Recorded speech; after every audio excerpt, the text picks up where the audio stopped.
Oui, Seigneur, nous reconnaissons que tu es digne de louange, tu es digne d'adoration. Et ce matin, nous voulons encore bénir ton Saint-Nom, te rendre grâce, te remercier parce que nous pouvons bénéficier de cette présence qui nous rafraîchit, qui nous donne la vie, qui nous fortifie et qui nous guérit. Que toute la gloire, l'honneur et la louange te reviennent pour les siècles des siècles. Amen. Amen. Amen. Amen. Merci au groupe de louanges. Est-ce qu'on peut acclamer le Seigneur, bénir son Saint-Nom aussi pour ce groupe de louanges qui nous conduit dimanche après dimanche dans les parvis célestes. Gloire à Dieu. Voilà, comme ça a été annoncé, nous avons ce matin le pasteur Walter Zangzen. Qui ne le connaît pas encore ce matin, lève la main. Comme ça, on peut le présenter brièvement. OK. Ça montre qu'il y a de nouvelles personnes qui sont dans l'Église. Le pasteur Walter, c'est un père de l'Église. Je vais vous raconter une petite anecdote. Au début de ma conversion, ma vie était un chaos. Mais vraiment un chaos. Un chaos, je ne savais plus où mettre la tête. Et là, il y a une personne qui me dit, est-ce que tu ne veux pas faire la rencontre du Seigneur? Je peux te mettre en contact avec un homme de Dieu, un pasteur, et il va t'aider. Et moi, tout timidement, j'appelle le pasteur Walter et je vais le rencontrer. Il était encore pasteur à l'église du Réveil, à la rue du Jura, pasteur principal.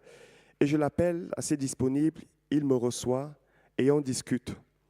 Et là, je lui raconte, vous savez, comme on fait souvent avec les pasteurs, tu racontes toute ta vie, tu recommences, tu vas à gauche, à droite. Et là, il me regarde, il me dit, ce que je te propose, c'est que tu donnes ta vie à Jésus. Je lui ai dit, écoute, de toute manière, je suis arrivé jusque-là, je n'ai pas le choix. Et on a prié, mais il s'est passé quelque chose. Après avoir prié, il a fait un petit temps de silence et il m'a donné une parole. Cette parole, elle m'a transformé. Elle m'a poussé à la réflexion. Elle a révolutionné ma vie. Elle m'a porté et elle me porte toujours jusqu'à présent. Pourquoi est-ce que je parle de ça? Parce que je crois que Dieu, lorsqu'il veut agir, il commence toujours par la parole, par une parole. Et ce matin, nous allons entendre ce que le Seigneur a mis dans son cœur. Il n'est pas venu seul, il est venu avec son épouse Jenny. Est-ce que nous pouvons les accueillir pendant que j'appelle? Vous pouvez venir? Voilà. Pendant que j'appelle le pasteur Walter ici, nous allons, comme on a l'habitude de faire, prier. On aime bien bénir. C'est ce qu'on a résolu de faire, on va encore le faire. Si jamais il y a encore quelques petites places devant pour la sœur qui arrive, on va prier. Seigneur, nous voulons te remettre encore ton serviteur, Seigneur, celui que tu as choisi, désigné pour nous apporter une parole ce matin. Nous savons que cette parole est une parole de vie, une parole de vérité. Permets, Seigneur, qu'elle puisse porter, qu'elle puisse encourager, qu'elle puisse fortifier la foi de tous ceux qui sont venus pour entendre ce que l'Esprit veut dire à travers ton serviteur. Père éternel, nous le plaçons maintenant sous l'autorité de Jésus et nous te demandons de lui donner toute l'assurance que l'onction de ton Esprit coule à travers lui pour arroser et pour guérir. Pour guérir, Seigneur. Merci parce que ton ciel est ouvert dans ce lieu. Et merci parce que ta gloire va se manifester encore, Seigneur. Et nous voulons, Seigneur, te rendre toute cette gloire et te bénir au nom de Jésus. Amen. Amen. Merci Thomas. Et Dieu n'a pas fini de te parler, hein? C'est un plaisir de se revoir. Bonne année aussi à vous. Bonne année dans le Seigneur et l'Éternel vous promet de vous conduire, de vous diriger, d'avoir le regard sur vous et de vous diriger dans ses chemins. Nous allons voir ce matin que les chemins de Dieu parfois peuvent être surprenants, peuvent nous étonner et parfois nous déplaire. Et pourtant, le regard de Dieu ne se détache pas de notre vie, puisqu'il a son regard sur nous depuis dès avant la fondation du monde et aussi avant notre création, avant notre venue sur la terre, il ne nous perd jamais de vue. Et même si ton chemin semble à un chemin ou ressemble à un chemin chaotique, le Seigneur ne t'a pas perdu de son radar. Et par son GPS mystérieux, il sait te localiser et te trouver. Ma prière, c'est que ce matin, il puisse nous rejoindre dans un texte, au travers d'un texte qui va nous servir d'éclairage. Et ma prière, c'est que ce texte devienne révélation. Que nos cœurs s'ouvrent face à cette parole comme nous l'avons demandé. Et nous lisons dans l'Exode au chapitre 15, à partir du verset 22. Exode 15, 22. Moïse fit partir Israël de la mer des Joncs. Ils prirent la direction du désert de Chour. Après 3 journées de marche dans le désert, ils ne trouvèrent pas d'eau. Ils arrivèrent à Mara, mais ils ne purent pas boire l'eau de Mara parce qu'elle était amère. D'où le nom de Mara qu'on lui donna. Le peuple murmura contre Moïse en disant « Que boirons-nous » Moïse cria à l'Éternel. L'Éternel lui indiqua un certain bois qu'il jeta dans l'eau, et l'eau devint douce. C'est là que l'Éternel donna au peuple des prescriptions et des ordonnances, et ce fut là qu'il le mit à l'épreuve. Il dit, si tu écoutes attentivement la voix de l'Éternel ton Dieu, et si tu fais ce qui est droit à ses yeux, si tu prêtes l'oreille à ses commandements, si tu observes toutes ses prescriptions, je ne t'infligerai aucune des maladies que j'ai infligées aux Égyptiens, car je suis l'Éternel qui te guérit. Ils arrivèrent à Élim où il y avait 12 sources d'eau et 70 palmiers. Ils campèrent là, près de l'eau. Amen. C'est le texte qui va nous accompagner ce matin dans cette méditation que j'ai intitulée « Je suis l'Éternel qui te guérit ». Nous avons besoin de guérison tout au long de notre chemin. Pas toujours de guérison physique. Oui, bien sûr, quand ça fait mal, on prend ses dispositions pour être soulagé, pour être conséquent avec ce qui se passe et on prie. Nous chrétiens, on prie d'abord au Seigneur pour qu'il nous guérisse, mais il y a d'autres types de maladies, de souffrances et de problématiques diverses intérieures qui ont besoin de guérison. Car souvent, la maladie physique est une conséquence et trouve des racines dans d'autres domaines de notre vie. Et ce domaine que nous allons mettre en lumière, dont la Bible parle, et qui va être un thème qui va être pas étroit, mais qui va être bien plus large qu'on ne pense.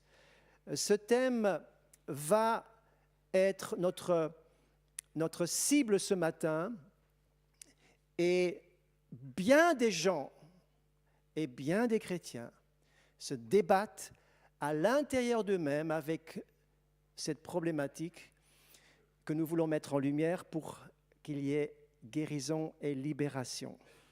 Guérison et libération.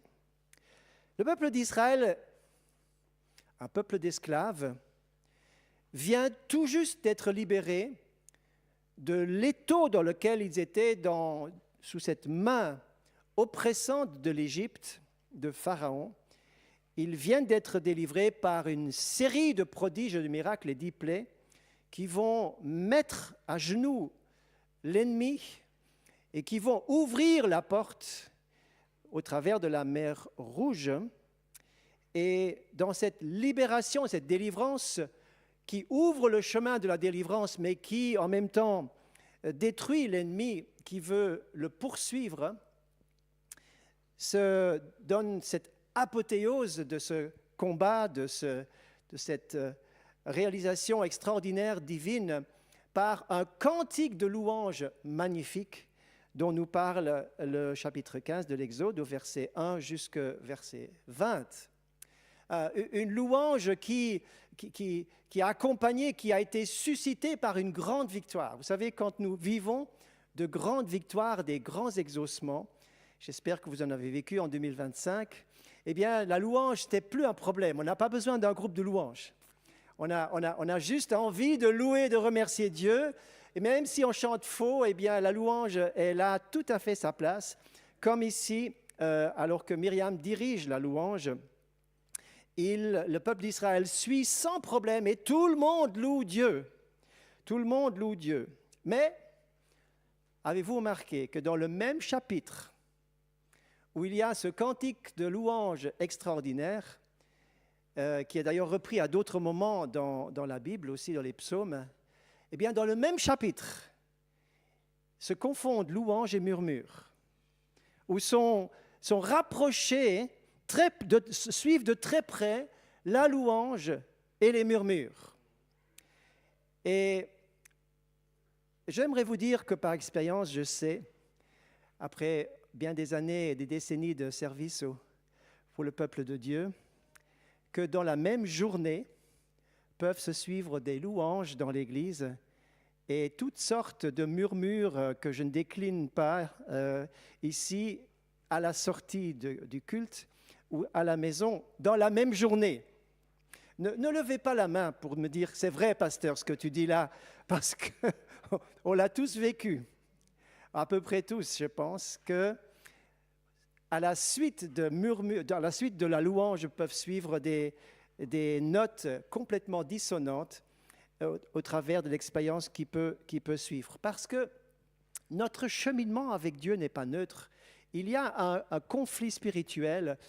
Au lendemain de ce combat qui s'est soldé par une grande victoire, c'est enclenché un combat intérieur que nous allons maintenant suivre tranquillement en suivant Israël dans ce désert. Israël va prendre non pas le chemin le plus direct pour entrer dans le pays promis, mais va prendre un détour. Ils vont descendre dans le sud de la péninsule du Sinaï pour être d'abord dans un endroit de mise à part qui s'appelle le Sinaï pour rencontrer Dieu. Et pendant une année, ils vont camper au pied du Sinaï avant de poursuivre leur chemin. Et nous savons qu'il va se solder par 40 années de pérégrination dans le désert. Mais nous ne sommes pas encore là, nous sommes juste dans la toute première étape. Le premier chemin, la première expérience va être essentielle pour Israël. Elle va être importante pour nous.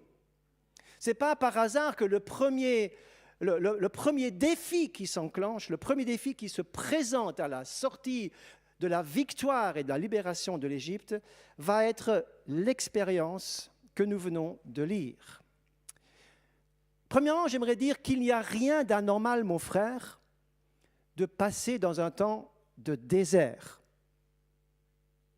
Ce n'est pas anormal. Israël a suivi beaucoup de phases désertiques. Et si vous lisez la Bible attentivement de la Genèse et tout au long de l'Ancien Testament, vous verrez qu'il se passe beaucoup plus de choses dans les temps de désert que dans les temps de plaine. Abraham a vécu beaucoup de choses parce que dans les temps désertiques et dans les temps où ils étaient dans les temps arides, il fallait rester dépendant de Dieu. Tandis que je prends l'exemple de Lot qui lui a vu les plaines arrosées, etc. Eh bien, les séductions et les dangers étaient bien plus d'actualité pour lui. Les temps désertiques ne sont pas négatifs. Ce sont des temps fertiles, des temps de rencontre, des temps où nous apprenons bien des choses. Il y a, je ne les ai pas tous en tête aujourd'hui, mais je les ai comptés, il y en a 16 déserts différents dans la Bible. Et vous savez, un désert, quand vous avez une grande photo sur un écran ou bien sur un mur, quand vous avez une immense cliché d'un désert, on est toujours émerveillé de la beauté du désert. Alors, tant que c'est l'image, ça va. Mais quand on passe dedans, j'en ai vécu peut-être juste l'un ou l'autre quand j'étais en Asie entre autres, je me souviens d'un désert en Israël, nous avions atterri à Tel Aviv et nous étions dans le car climatisé pour aller dans le sud à la mer Morte et en cours de route, on traverse le Negev, donc un désert. Et puis, pour nous donner finalement l'odeur du désert un petit peu, le guide touristique nous a arrêtés en plein désert. Il nous a dit, voilà, vous allez prendre votre chapeau, vous allez prendre vos lunettes de soleil, vous allez prendre des bouteilles d'eau. Et il ouvre la porte et de notre car climatisé, nous sommes jetés comme ça dans le désert pendant 3 heures de temps. Chacun devait trouver sa place. Et on devait goûter, toucher de près le désert. C'était un confort, on ne savait pas comment se mettre. Il y avait du vent partout, du vent en permanence. Il y avait du soleil, il n'y avait pas d'abri, etc. Et il fallait survivre pendant 3 heures dans ce désert. C'était déjà toute une expérience, hein, je m'en souviens encore. Et ce désert, il nous dépouille, il nous enlève des choses. Il nous donne le minimum vital pour dépendre de Dieu et rencontrer Dieu. Finalement, on est obligé de le chercher pour survivre. Le désert est fertile pour notre vie spirituelle. D'ailleurs, la Bible parle à 60 chapitres entre l'Exode et les Nombres. Tout ce qui se passe dans le désert, ça fait 60 chapitres dans les 2 livres qui parlent de la marche dans le désert. Plus encore dans les psaumes, tout ce qui a été inspiré dans les passages désertiques de David et d'autres, eh bien vous avez beaucoup d'écrits, beaucoup de rencontres, beaucoup d'expériences marquantes de ce qui s'est passé dans le désert. Mes amis, ce qui est important, c'est que le désert dans notre vie est pour chacun, un jour ou l'autre, un temps de passage. Et ce que je voulais souligner, c'est qu'il ne faut pas que ce soit un temps où on s'installe dans le désert. Si tu es installé dans le désert et que ça n'en finit jamais, ce n'est pas normal. Mais que tu passes dans un désert, ça peut arriver. Et ça arrive. La première chose qui se passe dans le désert, c'est que on ne peut plus compter sur notre confort, sur nos expériences du passé. On devient dépendant de Dieu et c'est un lieu de révélation de soi. Regardez avec moi dans Deutéronome au chapitre 8 et au verset 2. Deutéronome 8, verset 2 nous dit ceci. « Tu te souviendras de tout le chemin que l'Éternel ton Dieu t'a fait faire pendant ces 40 années dans le désert, dans le but de savoir ce qui était en toi. » C'est ça que j'ai souligné. Pour savoir ce qui était en toi, dans ton cœur, et si tu observais ou non ses commandements. Donc Dieu veut utiliser un temps spécial, un temps éprouvant, un temps de dépouillement de choses extérieures pour voir ce qu'il y a en nous. Donc le Seigneur, quelque part, se permet de nous presser comme une éponge pour voir quel est le jus qui va en sortir. Voir ce qui est en toi. Et ce qui est en toi, c'est que cela sort dans les temps de pression, dans les temps désertiques, dans les temps d'épreuve. C'est là que se révèle ce qui est en nous. Dieu n'est pas intéressé à ce qui se passe à l'extérieur, à notre parure extérieure, à tout ce qui brille et tout ce qui intéresse souvent l'image que nous donnons. Mais il veut voir ce qui est au fond de nous. Et nous sommes là ce matin pour que Dieu et l'Esprit de Dieu puissent sonder ce qu'il y a au fond de nos cœurs. Il aime mettre en lumière, pas pour nous embarrasser, mais pour nous délivrer de choses qui sont parfois autre chose que du beau, qui sont mis en surface par l'épreuve et qui doivent être traités avec courage, avec authenticité, avec une lumière et vérité. La délivrance ne se fait pas par des artifices, mais tout d'abord par une révélation de ce qui se passe vraiment en nous. Et donc, comme on l'a dit, après ces grands éclats de louange, arrivent directement, au bout de peu de temps, ces murmures qui se passent au désert de Chour. Chour veut dire muraille, c'est-à-dire Israël se prend un mur. Ça vous arrive de vous prendre un mur? C'est une... Dieu va t'aider, mon frère. J'ai déjà compassion de toi, rien qu'en t'écoutant. Il y a peut-être des cris silencieux au milieu de nous. Seigneur, je connais ça. Je me prends un mur, puis un autre. Mais voyez-vous, il y a tout ce peuple qui suit, ils suivent Moïse. Ils suivent le chemin, ils sont dans la suite du peuple de Dieu. Ils suivent tout le monde. Et tout le monde se prend un mur. Ils disent, pour finir, mais moi, je n'ai pas cherché ça. Je n'ai pas signé pour ça, Seigneur. Je ne me suis pas engagé de te suivre pour me ramasser un mur. Et le Seigneur dit, calme-toi. L'épreuve n'est pas là par hasard. Le mur et le désert de Chour n'est pas là juste parce qu'il n'y avait rien d'autre. Non, et parce qu'il y a un temps de préparation, de libération et de guérison, frères et sœurs. De guérison, parce qu'avant d'aller plus loin, il y a besoin que quelque chose de fondamental soit résolu. Et ce quelque chose de fondamental qui doit être résolu, c'est les murmures. Alors peut-être dit, mais moi je ne suis pas quelqu'un qui critique, je ne murmure pas pour tout et pour rien. Mais derrière ces murmures se trouve un tas de choses qui sont parfois bien cachées et que nous avons adoptées depuis bien longtemps et pour lesquelles le Seigneur met son doigt maintenant au travers de ce texte. Il y a donc cette perte. Seigneur, on te suit, on a loué, on suit, on est dans le chemin et maintenant on a besoin de quelque chose d'essentiel. On ne demande pas le Pérou comme on dit, on demande de l'eau essentielle, basique, nécessaire à la vie. C'est l'élément, le besoin de base et on n'a pas.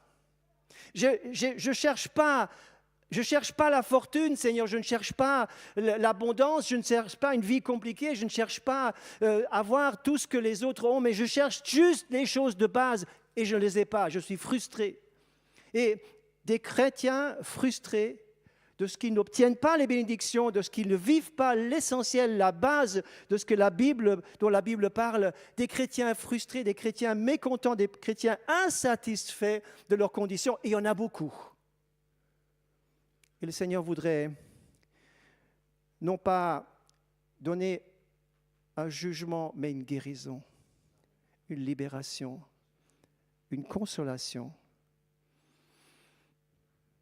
Parce que ce chemin par lequel tu passes, encore une fois, ce n'est pas un hasard. Dieu n'a pas perdu le trajet dans ce désert. Moïse, conduit par la nuée de gloire, il suit le chemin, Dieu dirige et contrôle toutes choses, mais ils arrivent devant un espace qui s'appelle les eaux de Mara qui sont amères.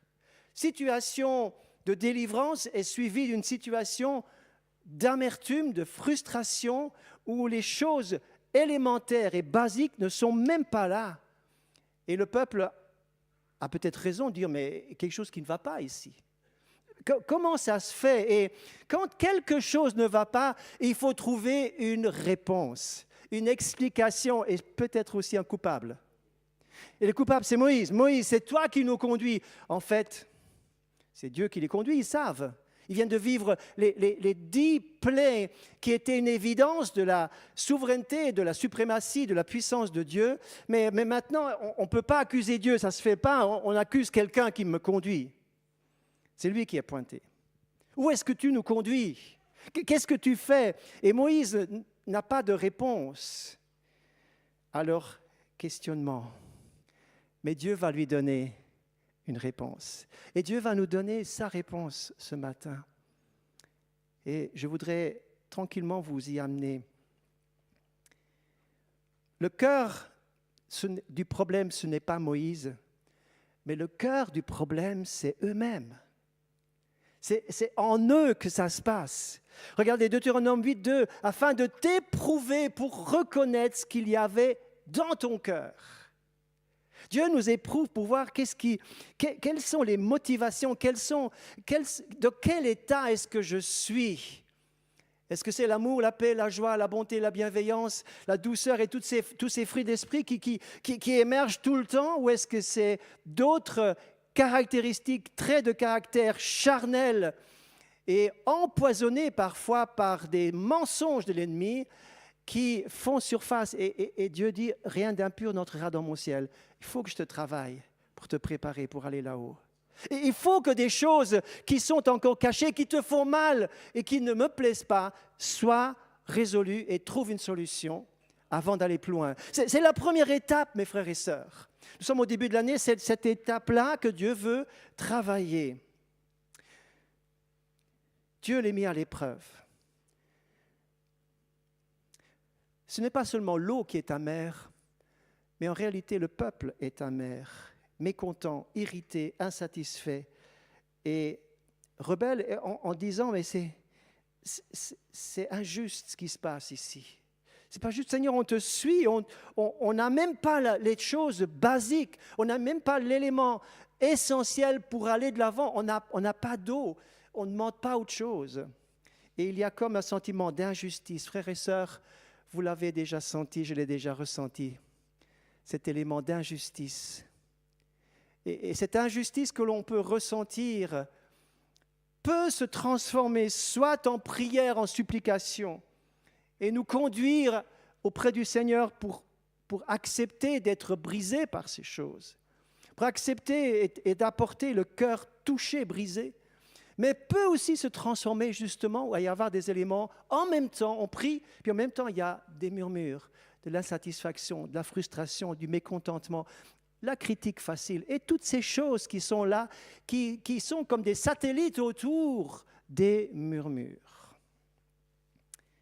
Donc, il y a un constat d'honnêteté qui doit être fait, car ce n'est pas, c'est bien sûr le Saint-Esprit qui nous convainc, mais l'épreuve est le déclencheur de la révélation de soi. Peut-être que tu dis, mais Seigneur, parle-moi, parle-moi. L'épreuve est en train de te parler. Le passage dans lequel tu passes, c'est déjà suffisant pour que tu puisses simplement te remettre en question. Il suffit de s'arrêter, d'être honnête. Ce matin, c'est un moment d'honnêteté. Pas de jugement, d'honnêteté simplement. Donc, besoin de nettoyage. D'abord, je reconnais mon besoin et je dois arrêter de trouver des excuses. Oui, mais c'est à cause de ça, à cause des conditions, à cause des circonstances, à cause de lui, à cause du système, à cause de plein de choses. Nous sommes des champions pour trouver des excuses. Pour nous débiner, c'est pas moi, c'est quelqu'un d'autre, c'est autre chose qui est responsable de ce qui se passe en moi.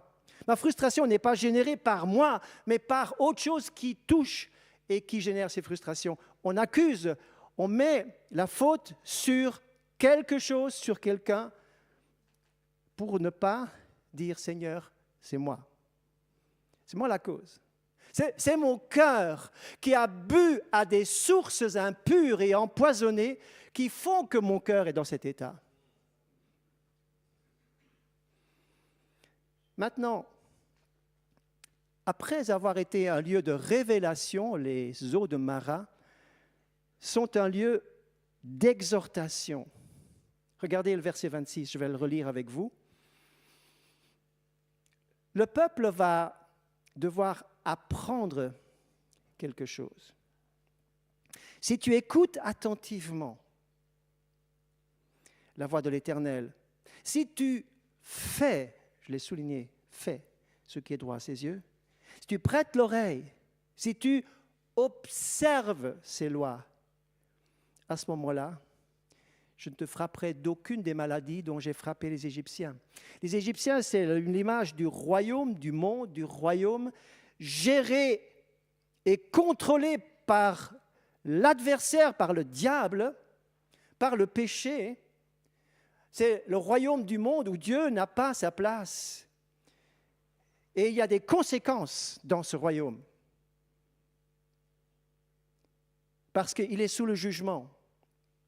Mais dans son royaume à lui, si nous écoutons et que nous appliquons les principes de Dieu, nous sommes gardés, frères et sœurs. Et au début de cette année, vous avez fait le bilan de 2025 et vous avez dit, Seigneur, combien de fois tu m'as gardé? Physiquement, moralement, spirituellement, tu nous as gardés de tellement de choses. Et si nous pouvions voir tous les éléments où Dieu nous a gardés, on serait tellement étonnés. On dit, Seigneur, moi, je n'ai rien vu de tout ça. Mais tu m'as gardé, tu m'as gardé, tu m'as gardé. Dieu nous garde si nous observons et si nous honorons sa parole. Il y a des gens qui disent, Seigneur, qui sortent de la maison, qui disent, Seigneur, il faut que tu me gardes. Il faut que tu me gardes sur le trottoir. Il faut que tu me gardes sur la route. Il faut que tu me gardes dans le parking. Il faut que tu me gardes dans les magasins. Il faut que tu me gardes à mon travail. Ils sont tout le temps angoissés que quelque chose pourrait arriver. Frères et sœurs, détendez-vous. Détendez-vous. Le Seigneur, ton papa, veille sur toi. Sois pas angoissé, sois en paix. Le Seigneur veille sur toi. Mais le Seigneur nous dit simplement, observe et pratique ma parole. Et là, je voudrais souligner quelque chose. Nous vivons dans un temps où nous avons accès à tellement d'informations, tellement de commentaires bibliques magnifiques, tellement de messages au point que nous ne savons pas où donner de la tête, tellement qu'il y a maintenant de ressources. Mais finalement, au lieu de, comment est-ce qu'on dit ça, swiper? Scroller, ouais, il faut que je me mette à jour là. Scroller, swiper, enfin vrai, vous prenez le mot qui vous plaît, mais à force de passer d'une chose à l'autre, qu'est-ce que nous appliquons vraiment? Nous sommes informés par des bouts de messages par-ci, par-là, mais qu'est-ce que nous mettons en pratique? Écoutez cette parole. Luc 11, 28. Heureux ceux qui écoutent la parole de Dieu et qui la garde. Et puis Jésus va raconter cette parabole des deux maisons qui est tellement élémentaire et tellement compréhensible, tellement simple à comprendre. Il dit simplement la maison bâtie sur le roc, puis la maison bâtie sur le sable, ces deux maisons se ressemblent parfaitement. Pas de différence. C'est le fondement qui est différent. Et le fondement se met à jour, se remarque quand il y a l'épreuve. Les eaux, les flots arrivent, les torrents arrivent, la pluie arrive et lessive cette maison tellement que les fondations sont mises à jour. Et puis on remarque, ici il n'y a pas de fondement, la maison va s'écrouler. Les valeurs s'écroulent, la peur s'installe, tout est déstabilisé. Mais celui qui a le fondement, et Jésus va dire, mais c'est quoi le fondement? Oui, mais c'est Jésus le fondement. Jésus dit, je vous montrerai à qui est semblable tout homme qui vient à moi, entend mes paroles et les met en pratique. C'est celui-là qui a un fondement. Mes frères et sœurs, en 2026,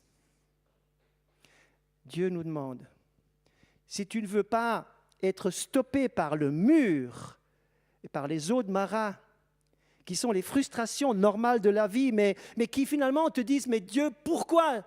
Dieu, ce n'est pas juste, je ne mérite pas ça. Si tu veux avoir et garder un fondement solide et être dans la paix au milieu de l'épreuve, il faut que tu mettes en pratique ce que tu as déjà compris. Dieu ne te demande pas de mettre en pratique ce que tu ne connais pas, mais ce que tu as déjà compris. Et il y a des choses tellement simples. Aimer Dieu, aimer son prochain, c'est quand même... Il n'y a pas besoin de faire un doctorat en théologie pour comprendre cela. Mais déjà, les choses essentielles, basiques, les 10 commandements, le sermon sur la montagne, ces choses essentielles, en lisant la parole, je découvre toujours plus, je mets en pratique. Et à cause de ça, j'ai un fondement. Un fondement. Et tu ne vas pas craquer quand tu passeras dans le désert, quand tu as une phase difficile, une phase de dépouillement, une phase de solitude, une phase peut-être même de crise ou de maladie ou peut-être une surprise, un accident, quelque chose qui peut arriver. Tu ne seras pas complètement déstabilisé parce que tu as un fondement, parce que tu mets en pratique.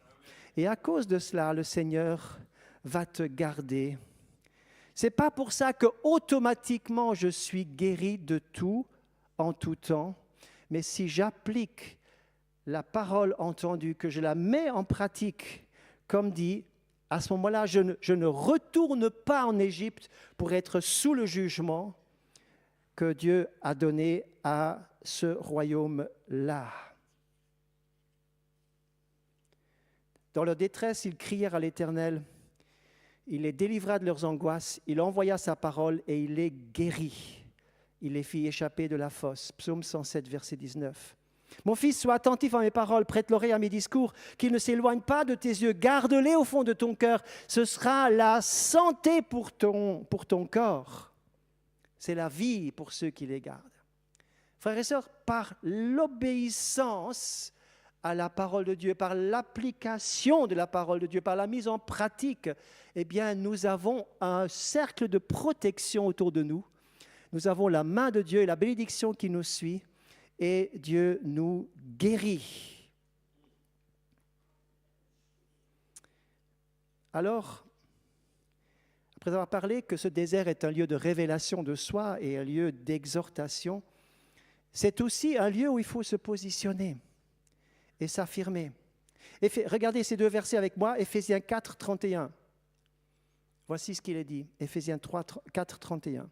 Que toute amertume, c'est le premier mot qui est donné, comme la première étape d'Israël, amertume, Mara. Que toute amertume, toute animosité, toute colère, toute clameur, toute calomnie, ce sont les choses qui tournent là autour de l'amertume, qui produisent l'amertume. Toute espèce de méchanceté disparaisse du milieu de vous. C'est un lieu de positionnement. Il faut être radical avec ces choses. Le texte suivant également nous dit et éclaire encore cette pensée de l'amertume. Hébreux chapitre 12, verset 15. Veillez à ce que nul ne se prive de la grâce de Dieu, à ce qu'aucune racine d'amertume poussant des rejetons ne produise du trouble et que plusieurs en soient infectés. L'amertume, ce n'est pas juste un petit problème au passage. C'est quelque chose qui prend de l'ampleur et qui dégage des racines. Dans le jardin, je ne sais pas si vous avez fait du jardinage, mais j'en fais un tout petit peu chez moi, au printemps, pas maintenant, mais au printemps, et vous verrez qu'il y a des racines que vous n'avez pas semées, mais qui sont là. Moi, je n'ai jamais semé des mauvaises herbes dans mon jardin.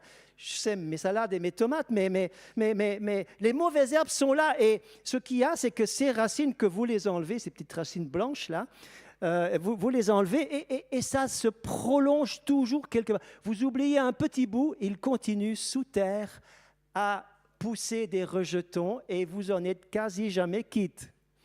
Je ne suis peut-être pas un bon jardinier, mais vous faites certainement mieux que moi. Mais la Bible dit ceci, qu'aucune racine d'amertume poussant des rejetons. Une personne amère, insatisfaite, qui murmure. Vous pouvez parler de la pluie et du beau temps avec cette personne. Mais tôt ou tard, sort le point d'amertume. Tôt ou tard, ça sort le point où elle n'est pas contente. Le point où elle est angoissée, le point où elle est insatisfaite, où elle est fâchée. Ça peut être une personne, ça peut être un système, ça peut être etc., etc. Mais les racines d'amertume, frères et sœurs, ça fait des dégâts dans l'Église et dans le monde. Et Dieu veut ce matin vraiment nous guérir et nettoyer le jardin de ton cœur. Il veut nettoyer le jardin de ton cœur. L'amertume affecte et infecte les autres. Et j'aimerais vous dire, ne campez pas en face de Mara, en boudant, en murmurant, en étant bloqué et en cherchant à trouver un coupable pour cette situation. Je vais lire. Dieu te dit, tu seras bien parfois à proximité des sources de Mara, des eaux toxiques de Mara. Mais ces eaux toxiques de Mara ne doivent pas entrer en toi. Ne bois pas les eaux amères de Mara. Ne les bois pas. Même si tu es autour de Mara, que tu te retrouves près de ce lac, près de ces eaux qui ne sont pas bonnes, qui sont imbuvables, c'est de l'eau qui n'est pas potable, eh bien, ne les bois pas. C'est la première décision à prendre ce matin. Ne bois pas ces coupes imbuvables. Quelques exemples. Ces coupes imbuvables, ces flaques d'eau de Mara qui se présentent parfois comme un problème, comme une muraille qui se dresse dans mon chemin chrétien, c'est peut-être subir des circonstances que je n'ai pas choisies. Je n'ai pas choisi ça, Seigneur. Et je suis entraîné là-dedans et qui rendent ma vie amère. Connaissez ça? Je n'ai pas choisi, mais je suis entraîné malgré moi là-dedans. Et je dois boire, et je suis tenté de boire ces sources amères. Je n'ai pas choisi ça au départ, et je suis dedans. C'est peut-être une expérience décourageante, une grosse déception, une incompréhension, et moi je ne comprends plus ce qui se passe dans l'Église, je prends du recul, je m'en vais, je regarde ça de loin. Peut-être que tu attendais beaucoup de cette source qui ne répond pas à ton attente. Tu as placé tes attentes dans les hommes et tu as été déçu.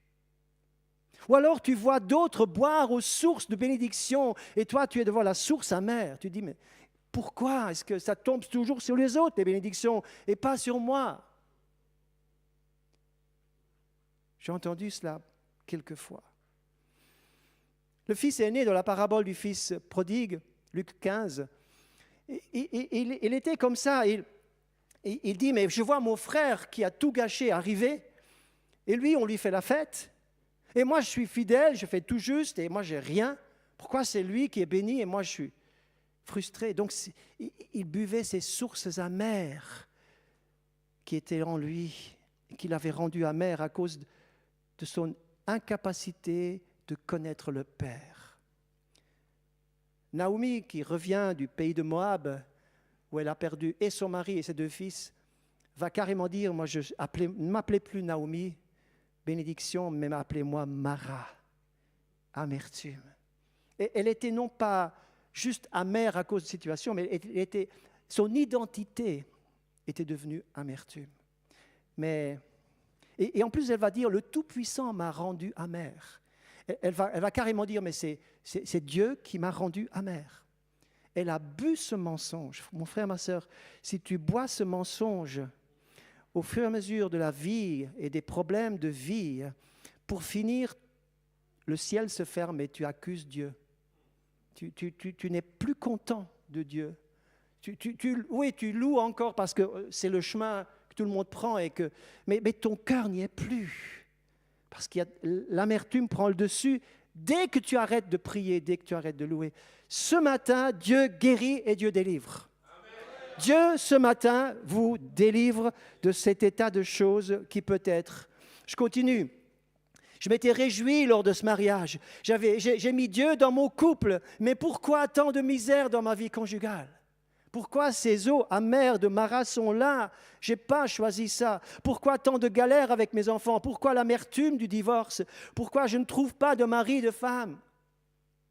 Nous nous occupons des solos, des personnes seules, 35 ans et plus, depuis plus de 25 ans maintenant.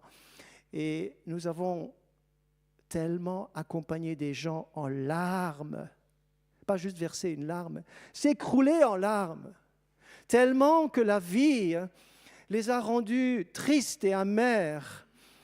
Mais j'aimerais vous dire, nous avons vu aussi des visages être relevés, consolés, réjouis. La joie de Dieu est devenue leur force parce que Dieu guérit de cet état de choses, de l'amertume, les frustrations et tous ces déboires de vie que nous avons tellement entendus et recueillis pour les amener aux pieds du Seigneur. Pourquoi je n'obtiens pas ce travail désiré? Pourquoi je connais la souffrance secrète? Les déceptions et les frustrations, écoutez, se lèvent tôt pour nous voiler un soleil radieux, pour nous voler notre courage, pour nous alourdir notre marche, pour briser le moral et changer la joie du salut en tristesse, pour éteindre nos chants et casser notre élan. Ne reste pas à Mara, passe à Élim ce matin. Passe à Élim ce matin. C'est là qu'il y a ce rendez-vous avec Dieu, les sources calmes, ces eaux paisibles. Le bon berger te conduira, le Seigneur te consolera. Juste après Mara, il y a Élim, juste sur une distance très courte. Juste après vient une nouvelle phase où il y a des palmiers où tu peux te reposer, te recharger tes batteries, où tu peux boire aux sources pures. Mais avant cela, il y a ce point sur lequel je vais appuyer maintenant et que nous allons mettre en pratique tout à l'heure. Il y a maintenant l'endroit et le moment, le temps clé pour être libéré, mes frères. Libéré. Dieu lui indiqua un certain bois. Je ne sais pas s'il y a du bois dans cette église. C'est ce que je voulais. C'est que vous montrez le bois de la croix. Juste à côté de l'épreuve,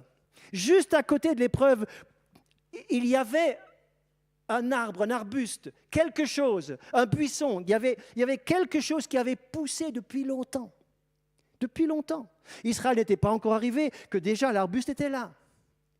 Bien longtemps avant ton problème, la croix était déjà plantée. Dès avant la fondation du monde, nous dit la parole de Dieu, dans 1 Pierre, chapitre 1. Dès avant la fondation du monde, il y avait déjà le sacrifice prévu. Le buisson était là, mais lorsqu'Israël arrive, le buisson est là, juste à côté, mais rien ne se passe. C'est au moment où Moïse va prendre son couteau, va couper une branche. Et c'est au moment où il prend cette branche et il la jette dans l'eau. Regardez cette branche se tournoyer dans l'air. Et au moment où elle va être au contact de l'eau, c'est là que ça change. Écoutez bien, mes frères et sœurs. La croix est là.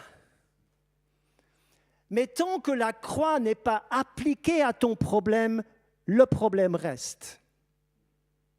Tu peux croire à la croix, mais il faut que tu appliques la croix. Tu peux être à la maison, tu as travaillé dans le jardin, je reviens à mon jardinage, tu as travaillé, tu as les mains sales, etc. Tu as les mains sales, et tu arrives dans la salle de bain, et il y a plein de savon dans la salle de bain. Tu es toujours sale. Le savon est à côté de toi. Tant que tu n'appliques pas le savon à ta saleté, tu restes sale. Vous êtes d'accord? C'est simple. Tant que tu n'appliques pas la croix, tu restes enfermé dans ton problème. La croix doit appliquer. Comment la croix s'applique-t-elle? Et c'est au moment où la croix touche l'eau amère. Alors Jésus est venu vers nous. Jésus a bu la coupe amère, mes frères et sœurs. Il a pris à la croix ton problème, il a bu toutes les saletés, il a bu la coupe amère jusqu'au bout, il a pris sur nous notre péché, il est devenu péché. Le travail est fait. La victoire a été remportée. Le pouvoir du péché est brisé, tu peux être libre, mais tant que tu n'as pas apporté, toi, ta coupe amère, ton cœur amer, jusqu'au pied, que tu le mets au contact de la croix par la foi, c'est là que se passe la libération. Tant que tu restes à distance et tu dis « oui, ça a été fait, je le crois », il faut que tu l'amènes à la croix et que tu le touches. C'est là que ça va se passer. Il faut mettre au contact de la croix dans une prière d'humiliation, mais aussi une prière de proclamation où je dis « Seigneur, je donne ces choses ». Mais le problème, c'est que nous, peut-être tu as apporté ton insatisfaction, ta colère, ta rébellion, ton amertume et toutes ces choses, tes incompréhensions. Tu as dit « Seigneur, je ne comprends pas ». Tu as déposé et tu es reparti, mais tu as repris ton fardeau sur toi et tu continues à en parler. Tu l'as déchargé une fois, 2 fois, même peut-être 20 fois. Mais tu es chaque fois reparti, il faut que tu le laisses là. Il faut que le bois reste au contact de l'amertume et pas que tu t'en vas à nouveau avec ton problème. Il faut le laisser là où il doit rester, là où il est solutionné, là où il a déjà été porté, là où le prix a été payé, mes frères et sœurs. Il faut le laisser là. C'est là que se passe la guérison. Je suis l'Éternel qui te guérit. Renoncez à l'amertume. Refuse ce poison. Peut-être que tu dis ce matin, mais je suis tellement faible, je n'ai pas la force. Tu as toujours la force pour obéir. Le peu de force que tu as, tu peux obéir, tu peux venir. Comme cette femme qui était faible, qui avait une perte de sang depuis 12 ans. Elle s'est traînée, mais elle a touché le bord, elle était en contact. C'est au moment du contact qu'elle a été guérie. C'est au moment du contact que tu viens avec tes dernières forces, mais tu viens et tu fais contact, ça va se passer. Le Seigneur est fidèle. Ce qu'il a fait autrefois, il le fait ce matin au nom de Jésus. Refuser la solution divine, refuser cette solution nous replace sous l'autorité de l'Égypte qui trouve une porte ouverte pour nous ramener ces fléaux. C'est pour ça que si tu gardes cette désobéissance et tu restes avec ça, ta vie sera pourrie simplement, passez-moi l'expression. Elle sera pourrie. C'est comme si tu retournes en Égypte et tu es sous la domination de Pharaon et de l'esclavage du péché et de l'ennemi. C'est ça qui est le malheur de beaucoup de chrétiens, c'est qu'ils sont avec un pied dans le royaume de Dieu de temps en temps, mais pour le reste du temps, ils vivent en Égypte, dans l'esclavage de ces choses, sous l'esclavage de ces choses. Ne crie pas « victoire, victoire » quand toi-même, dans ta vie courante, tu adoptes la mentalité de l'Égypte complètement. Tu parles comme les autres, tu critiques comme les autres, tu dénonces, tu critiques, etc.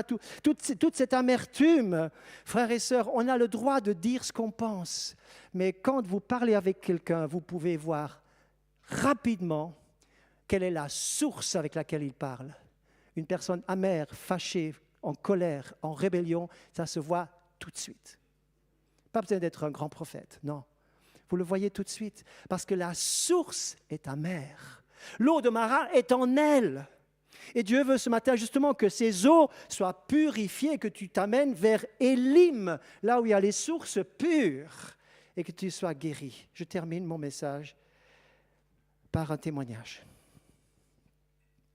C'est une lettre que j'ai recueillie et dont les situations qu'elle retrace ont été dans les échanges, dans la relation d'aide que j'ai beaucoup fait, a été des situations connues. La femme qui a écrit la lettre suivante pensait que son désir de revanche était parfaitement justifié. Elle sait maintenant qu'elle avait tort. Un jour, j'ai surpris mon mari au lit avec une autre femme. Il m'a supplié de lui pardonner. Mais je voulais obtenir ma revanche. Aussi ai-je demandé le divorce. Nos enfants m'ont supplié de changer d'avis, mais j'ai tenu bon. Pendant 2 ans, mon mari a tenté en vain de me faire revenir sur ma décision et de reprendre la vie commune. Mais il m'avait fait du mal et je voulais qu'il paye. Finalement, il a abandonné tout espoir, il s'est remarié avec une jeune femme veuve qui avait 2 enfants à élever et est en train de refaire sa vie avec elle. Ils sont heureux ensemble. Et moi, je ne suis plus qu'une femme seule, misérable, qui a laissé l'amertume détruire ma vie. Il est indéniable que l'infidélité conjugale est répréhensible. Mais si on refuse de pardonner, on ne peut vivre qu'avec l'amertume au fond du cœur. La colère qui, au départ, était une simple émotion normale, devient une force de destruction qui obnubile toute raison. Comme pour la cocaïne, vous avez besoin de doses de plus en plus fortes et de plus en plus fréquentes jusqu'au jour où tout pardon devient quasi impossible. La colère devient haine, le combustible puissant des mouvements fanatiques et extrémistes. Sans haine, de tels mouvements n'ont plus de raison d'être. Dieu nous dit, pardonnez à ceux qui vous ont offensés, comme le Christ vous a pardonné. Car il sait que l'amertume est un mal fatal, un mal qui ronge peu à peu toute votre âme. Est-ce que je peux vous demander de vous lever, frères et sœurs? Je voudrais prier avec vous. Nous sommes encore au début de l'année. La première étape d'Israël correspond à l'étape de notre vie aujourd'hui. Tu n'es pas dans ce désert par hasard. Peut-être que ce désert, finalement, n'est pas trop mauvais. Tu n'en souffres pas trop, mais la première étape de ce désert s'appelle Mara, amertume. Il y a dans la vie multiples façons de devenir amer. Un peu, beaucoup, énormément. Et l'amertume est un problème avec lequel nous avons tous à nous débattre un jour ou l'autre. Même en famille, même dans l'Église. On peut trouver les sources amères partout. Mais le Seigneur dit, ne bois pas à ces sources Et si tu as bu à ces sources et tu as laissé ton cœur devenir un cœur amer, l'épreuve met à jour, révèle. Seigneur veut voir ce qu'il y a au fond de ton cœur. Il ne veut pas que tu continues avec ce problème, avec ce péché, avec ce blocage, avec cette amertume. Il faut que cela soit apporté où? À la croix. Fermons nos yeux, nous prions. Seigneur Jésus, je viens à toi ce matin, Seigneur, avec l'Église ici installée au Paquis, Seigneur. Une belle communauté, Seigneur. Seigneur, entourée dans un environnement qui est tout sauf simple. Seigneur, qui est complexe, difficile. Seigneur, où l'amertume peut-être se retrouve dans toutes les maisons qui nous entourent ici, à droite, à gauche, devant, derrière. Mais Seigneur, tu ne veux pas que nous buvions aux sources amères. Seigneur, je te prie ce matin pour l'Église afin que chacun soit libéré, Seigneur, et guéri.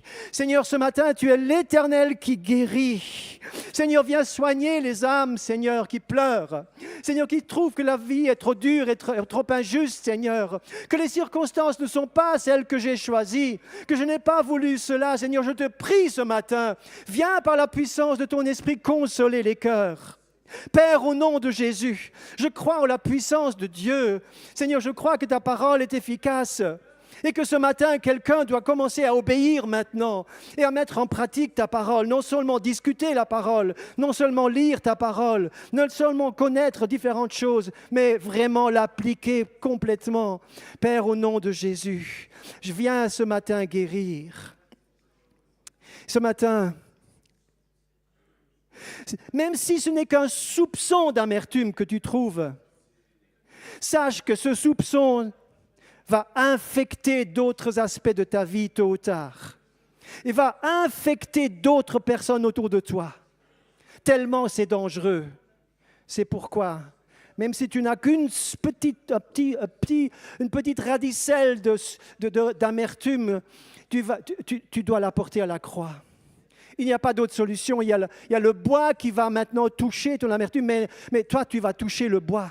Toi, tu vas toucher Jésus ce matin. Si quelqu'un veut amener l'amertume maintenant, tu vas donner ce signe maintenant, clairement. Tu vas lever ta main et tu vas dire, Seigneur, je t'apporte ces choses maintenant. Tu lèves ta main simplement là où tu es.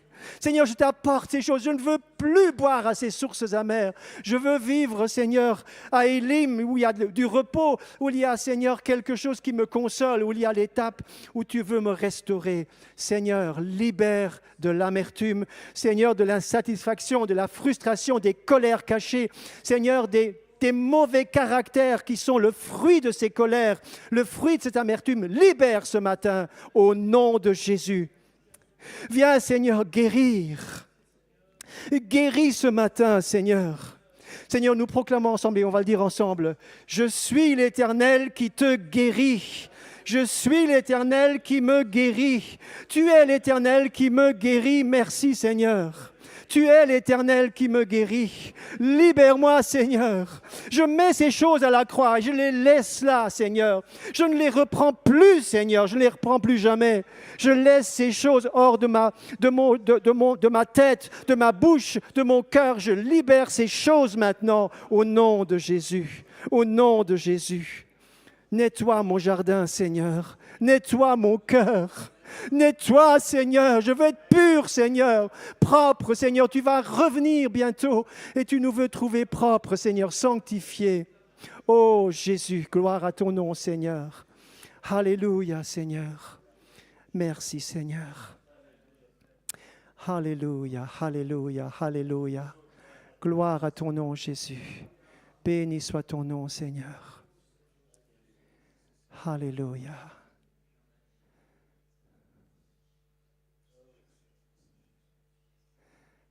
Une dernière parole. Certaines personnes, l'amertume a tellement débordé de votre bouche que vous avez infecté d'autres. Vous avez alourdi leur vie, vous avez attristé leur vie. Vous avez finalement aussi fait le vide autour de vous à cause de ça. J'aimerais que vous puissiez obéir au Seigneur jusqu'au bout. À vous de voir ce qu'il s'impose de faire. Mais peut-être qu'il faut trouver une personne qui a été le réceptacle de votre amertume et lui dire pardon pour tout ce que j'ai déversé sur toi.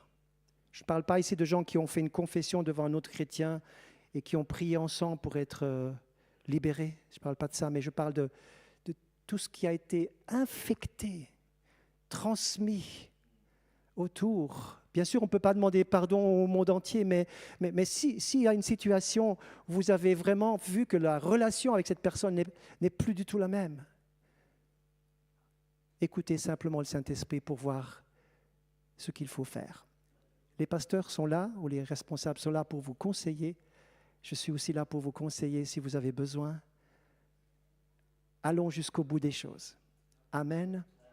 Amen. Que Dieu vous bénisse. Merci Seigneur. Gloire à Dieu.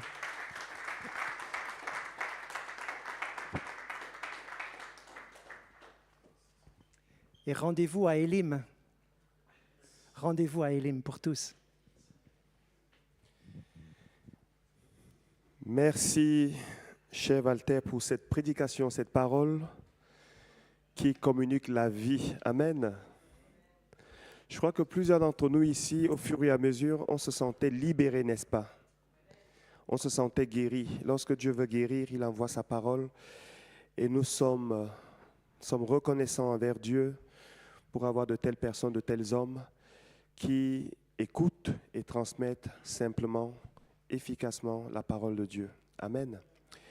Nous allons encore prendre un dernier cantique avant de passer aux annonces qui, j'espère, pourra encore nous amener dans une réflexion un peu plus profonde de ce que nous avons entendu.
Besoin de toi en cet instant.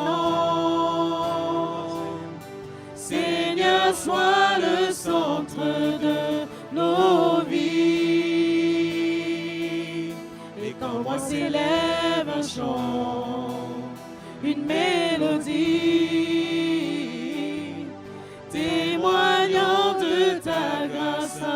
fini. Nous avons besoin.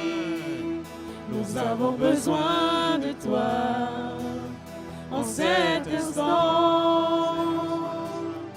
Seigneur, sois le centre de nos vies. Et qu'en moi s'élève un chant, une mélodie, témoignant de ta grâce infinie.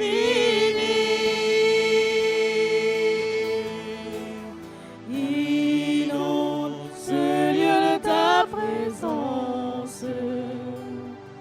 Nous avons besoin de toi. Inonde ce lieu, inonde ce lieu de ta présence. Nous avons besoin de toi. Viens, esprit de révélation, souffle, Souffle sur nous. souffle. Souffle sur nous. Viens, esprit de révélation, souffle, Souffle sur nous. souffle, Souffle sur nous. souffle, Souffle sur nous. souffle, Souffle sur nous. souffle, Souffle sur nous. Souffle sur nous. souffle sur nous, souffle sur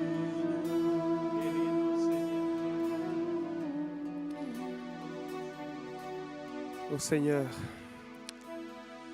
merci parce que tu nous as parlé ce matin et tu t'es montré, tu t'es présenté à nous comme l'Éternel qui veut nous guérir. Seigneur, révèle encore dans les cœurs, révèle encore, Seigneur, s'il y a des amertumes cachées, des amertumes refoulées, étouffées par la conscience. Seigneur, viens encore révéler, Seigneur. Merci parce que tu nous as parlé en début d'année que nous devons chercher et trouver. Et ce matin, tu nous montres comment chercher et trouver la guérison du cœur. Nous voulons te dire merci parce que ton esprit est là pour nous conduire, pas après pas, dimanche après dimanche. Seigneur, tu nous parles et tu fais bien plus que cela, tu agis. Car tu es un Dieu qui parle et qui agit. Et nous voulons simplement recevoir, entrer dans ce que tu as déjà préparé dans ton programme, Seigneur, pour cette année, qui commence par la guérison. Au nom de Jésus, nous te disons merci. Amen. Amen. J'aimerais juste encore, parce que j'ai eu cette pensée à cœur, vous savez, quasi chaque fois que Dieu nous parle, il y a celui qu'on appelle l'adversaire qui passe derrière pour essayer de nous parler. Quasi à chaque fois, il a fait avec le premier homme, premier Adam, il a fait avec le second aussi, Jésus, pour essayer de déstabiliser, pour essayer de voler ce que Dieu nous a donné. Et donc si, en sortant d'ici, et je ne sais pas, dans quelques jours, vous avez l'impression qu'il y a le contraire de ce qui nous a été dit par l'Esprit de Dieu, au travers des personnes, des circonstances, n'hésitez pas à revenir à la croix. Parce que la croix est toujours disponible. C'est ça le miracle aussi de la croix, elle est toujours disponible.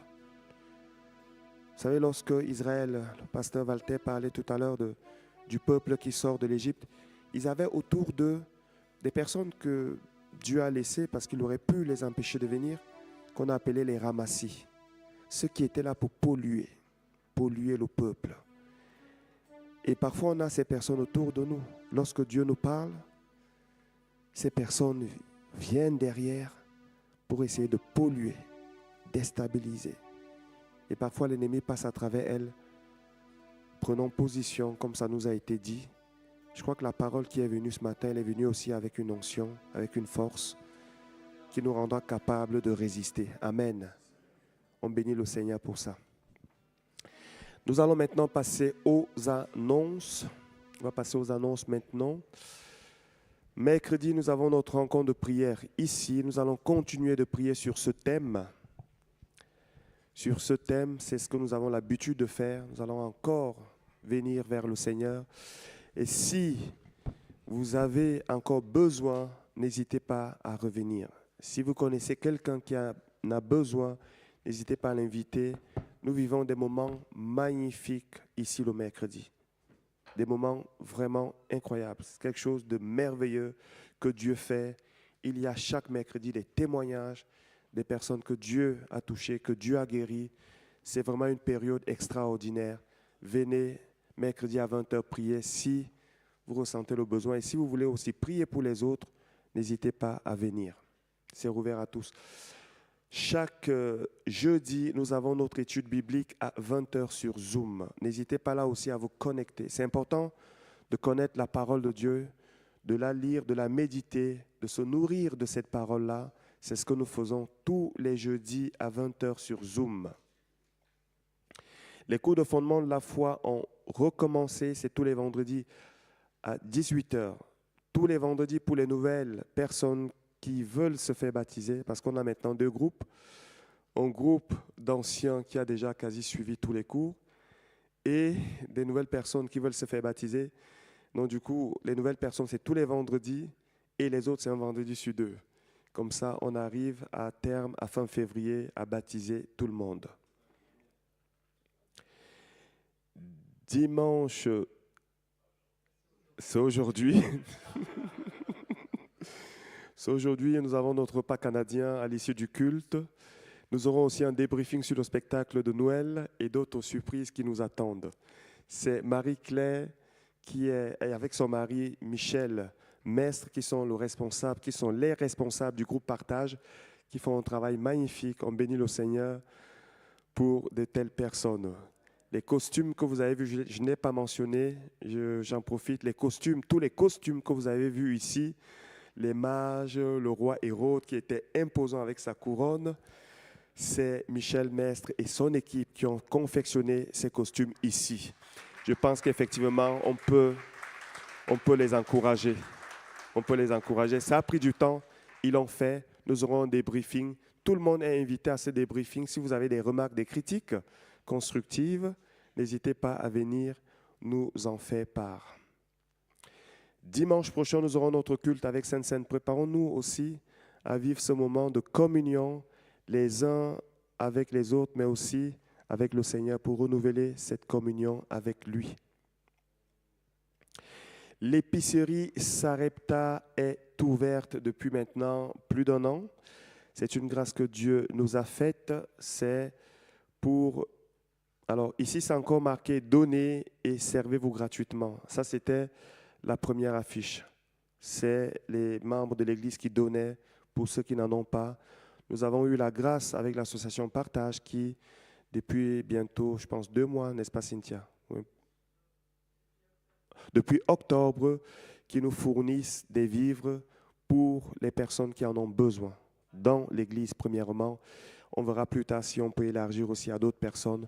Cependant, vendredi après vendredi, nous avons besoin quand même des personnes qui vont recevoir, ranger et peut-être nettoyer ce local aussi. Donc, si vous sentez qu'il y a cet appel en vous, de venir simplement porter les vivres et les ranger, n'hésitez pas à aller vers Cynthia, qui est la secrétaire de l'Église. Elle va faire une liste, comme ça, tous les vendredis, nous aurons de la main d'œuvre. On bénit le Seigneur qui nous a fait cette grâce. Et j'espère que ça réjouit également toute l'Église. Amen. Gloire à Dieu.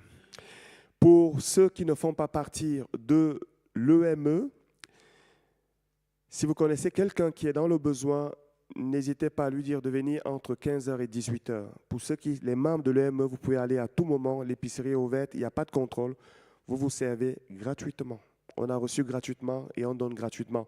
Mais pour ceux de l'extérieur qui veulent venir, qui sont dans le besoin, n'hésitez pas à leur dire de venir de 15h à 18h. Cependant, j'attire quand même notre attention que la priorité, c'est pour les membres de l'EME qui sont dans le besoin. Donc là aussi, que Dieu nous donne la sagesse pour bien faire les choses. Nous continuons.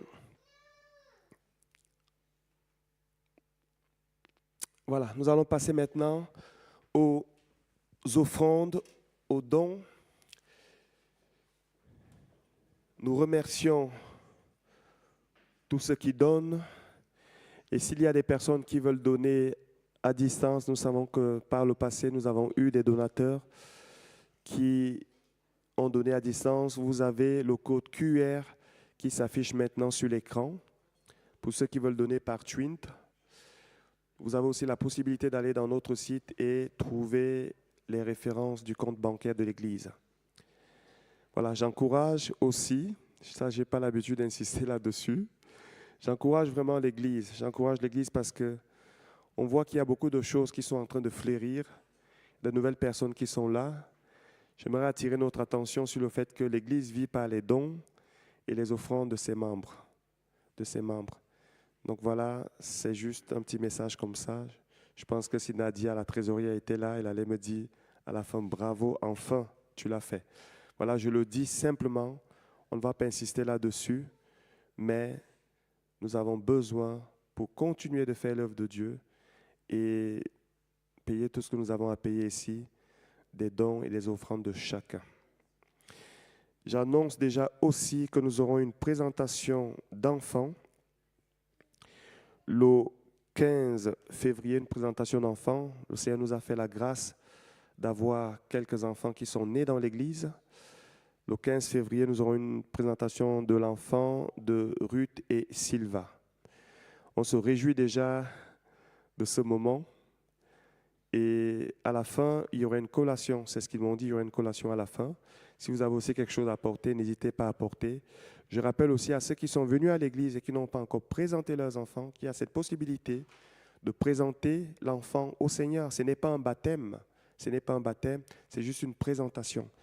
Et la Bible nous montre que tout ce que nous présentons à Dieu, non seulement il le bénit, mais il le protège également. Amen. Donc là aussi, je vous encourage à présenter vos enfants au Seigneur. C'est un enfant qui a dit Amen tout à l'heure?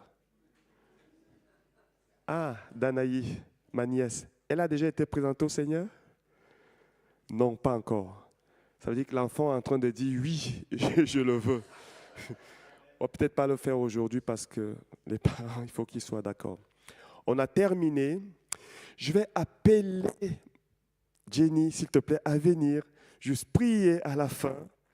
J'ai eu l'habitude, chaque fois que le pasteur Walter vient, de prier, de donner la parole à son épouse.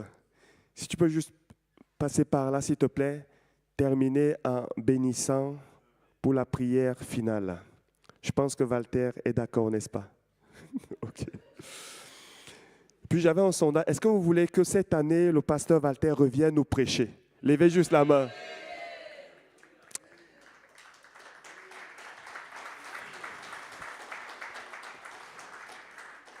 Cher Walter, je pense qu'à la fin, on va prendre une nouvelle date.